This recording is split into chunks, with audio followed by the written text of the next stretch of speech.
It's Professor Moreland. This module of the marketing environment deals with the sociocultural environment, and a major part of that is demographics.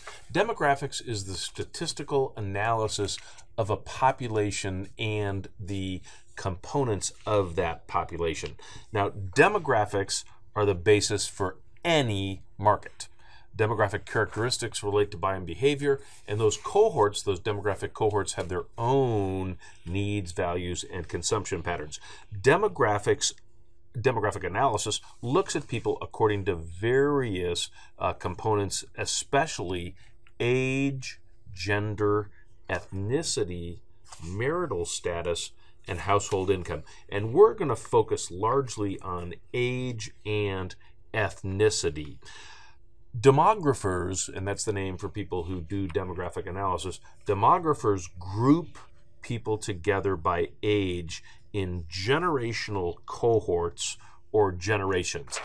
There are a few major generations that demographers talk about now. Now, the pre-Depression generation, there are almost none of them left.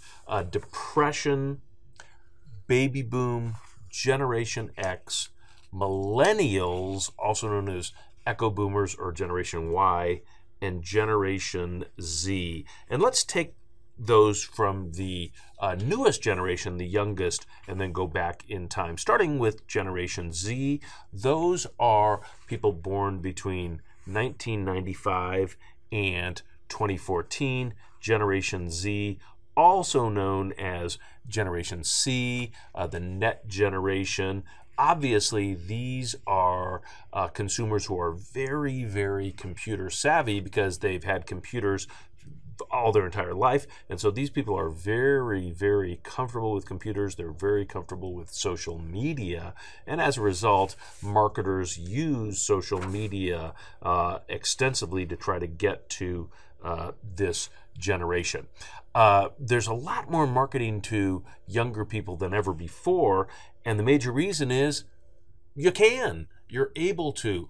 Prior to social media, prior to more extensive cable TV, there simply were not media options available to get to younger consumers. But now, of course, those options are available to marketers. Okay, Generation Z. Next up are millennials, also known as Generation Y.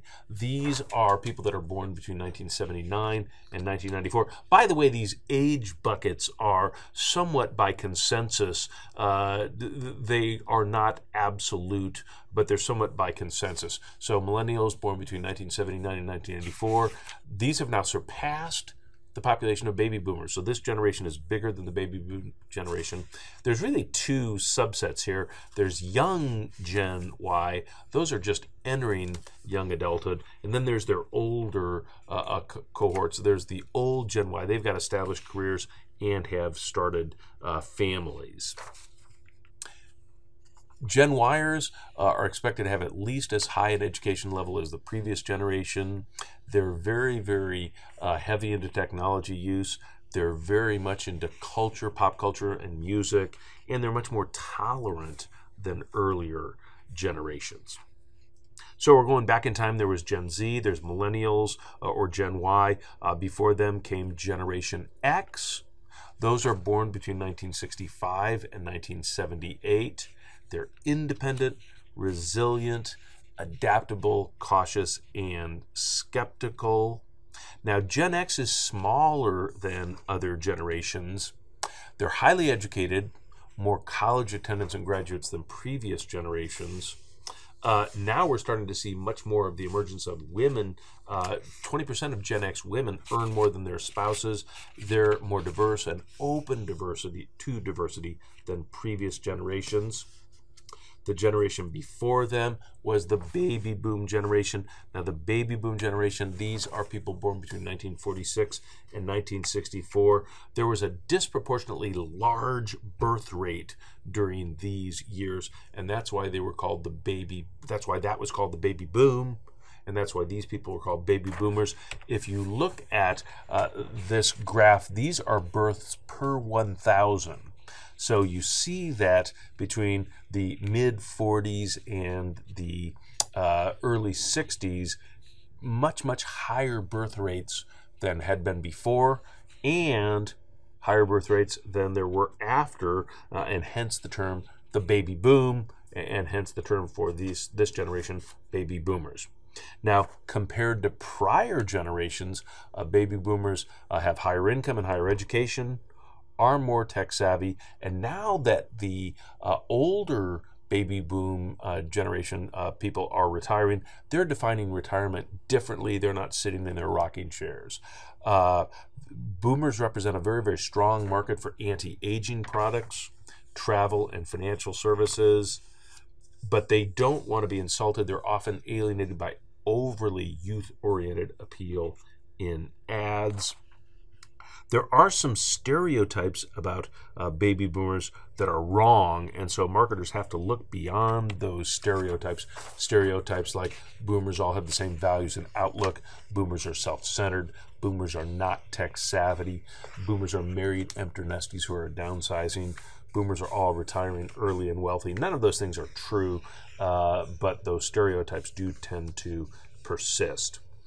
Another major demographic trend is in ethnicity, and that is America becoming much more diverse. Here's the cover of Time magazine. What will the U.S. be like when whites are no longer the majority? That is coming rapidly. Here's another cover of Time magazine that dealt with this concept of demographics. The United Stats of America, where we live, how we vote, how much we earn, what we believe. Yeah, demographers and demographic analysis is hugely important in a lot of aspects. That's why it's on the cover of Time magazine, but marketers don't have to wait for Time magazine to cover it. There is a publication devoted to the topic of demographics, and that publication is American Demographics, Consumer Trends for Business Leaders. Business leaders, especially marketers, spend a lot of time analyzing demographics. Now let's go back to that concept of greater diversity in the United States. Now here's a snapshot of the population by race and ethnicity in 2012. As you can see, whites were 63%, but let's not even bother going through all those other numbers. Let's go ahead and update that 3 years later for 2015, and you can see how they've changed. Whites are now down to 61%, Hispanic is up to 18%, Black or African American 12%. Hispanic has been the fastest growing demographic ethnic group. Asian 6%, and then the rest a little bit collectively less than 3.5%. That's for the total U.S. If we look at things by states, there's some interesting things going on. Here is the ethnicity by states. The darker the state, the whiter the state is. So probably not a lot of surprise. Very white concentrations in the Midwest and the upper Midwest and the Rocky Mountain states. Here's one that is the concentration of Black, so the darker it is, the higher the population of African Americans, and not a surprise here, the southern states, very high concentrations there.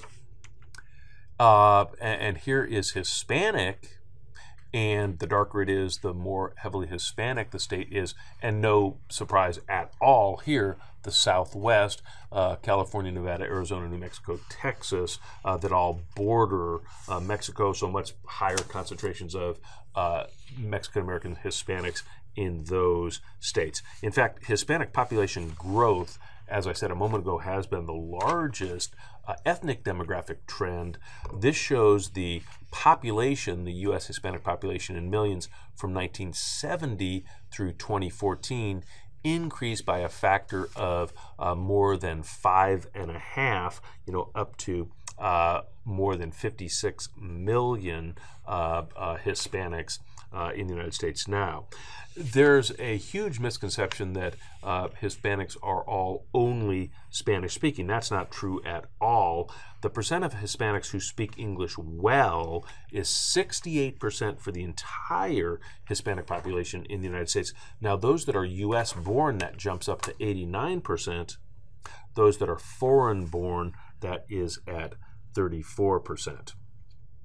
We looked at it total U.S., we looked at it by state. Let's break it down by county. And in this is broken down by county, the darker, the more racial diversity there is. I think one thing that's very, very interesting here is the very, very white ribbon through the middle of the country there, through the Midwest, the Mid-Atlantic states, and obviously as you get further south, all the way across the country, it gets more diverse. While it is true that the majority of Hispanics do speak English, there is the ability to market directly to Hispanic Americans with Spanish language media, because it's a good bet that only Hispanics are viewing and reading that. Univision is a major cable network, and that is Spanish language, and so those marketers that do want to target specifically Hispanics will use Univision as a marketing tool. Demographics, demographic marketing, hugely important for marketers.